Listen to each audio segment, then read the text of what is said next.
Okay, from an operational standpoint, you need to be thinking about capacities. Capacity. The capacity of something to produce an output. How much can your operation produce?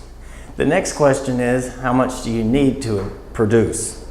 Now, we start out these projects often on a small scale.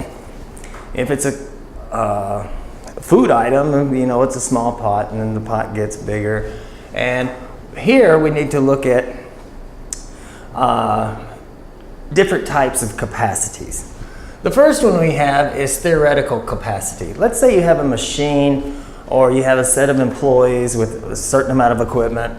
The theoretical capacity would be the maximum output capacity, allowing for no adjustments for preventative maintenance, unplanned downtime. It's as fast as the horse can go. No adjustments for preventative maintenance, unplanned downtime, cleaning, things like that. Now, if we look at rated capacity, say for a machine or an operation, the long-term expected output capacity of a resource or system, factoring in, yes, we have maintenance and downtime. So here we have no preventative maintenance or downtime, and here a rated capacity. You can, out of an 8-hour shift, you know, we need to oil this machine for, you know, a certain amount of time a day. It needs to rest. We need to change over this and that. Now, number 3 is effective capacity. This is the one you need to focus on. Maximum output that can be economically sustained under normal working conditions. This is sustainable, economically sustainable. If we have a team of people, a team of employees, and they have to work from 9 to 5 without any break, without any mental you know, thought, it's just busy, we're gonna burn them out. And they're gonna start making mistakes. It's not gonna be safe, it's not gonna be healthy. They're probably gonna quit, and then we have to rehire, retrain, and all of that stuff, and quality suffers. If we do effective, and now that's under this, effective capacity is where it's sustainable under normal working conditions. We don't want to run our people to death. We don't want to have our pots cooking all the time without being cleaned. We want people to be able to focus without being under too much pressure. I have witnessed this, well, actually peak capacity, where it's no longer sustainable. It's only, if we hit peak capacity, which we'll get to in a second, it's only sustainable for a while. You're working people double shift. The equipment doesn't rest. It's not getting the attention it needs. The employees aren't getting the attention they need, and the whole thing can only last for so long. If we do find ourselves in a situation of peak capacity, it can't go on forever. But it can go on for a while. And I'm gonna call right now peak capacity seasonal stretch. It's where, you know, we're gonna put in the extra mile for the next 3 weeks or this month. You might see this, some of you are accounting majors during tax season.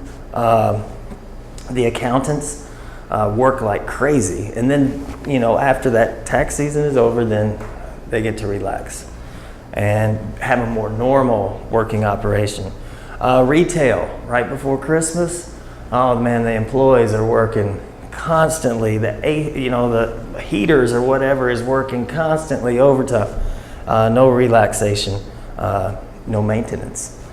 You might, for us, lobster season, or when the lobster season that you see on TV, where they're just hitting it as hard as they can because they're up against the deadline because the season's going to end and they have to get as much as they can to survive on that. So, no downtime, yes downtime, but here even going a little bit lower, effective capacity that can be sustained.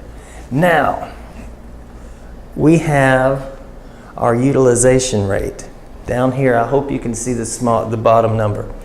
Our average output divided by our effective capacity.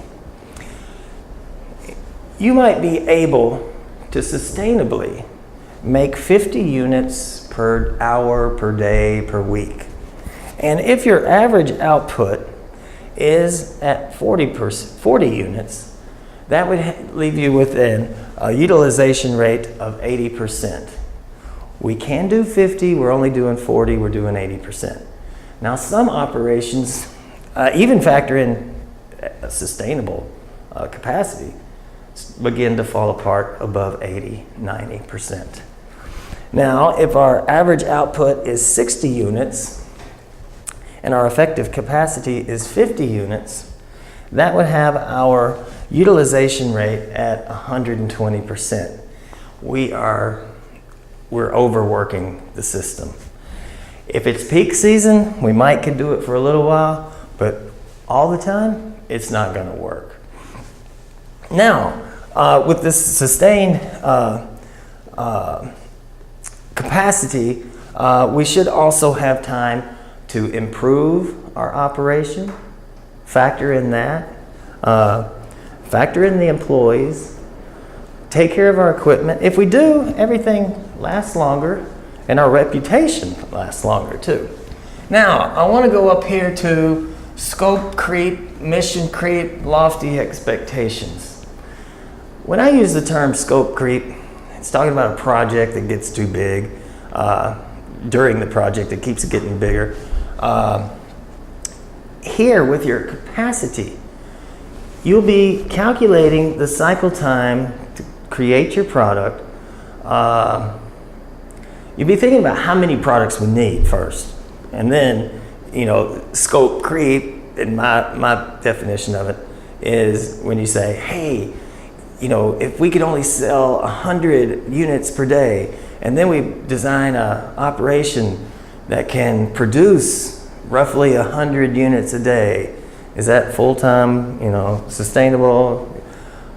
But then the dream starts to kick in. I'm very bad at this.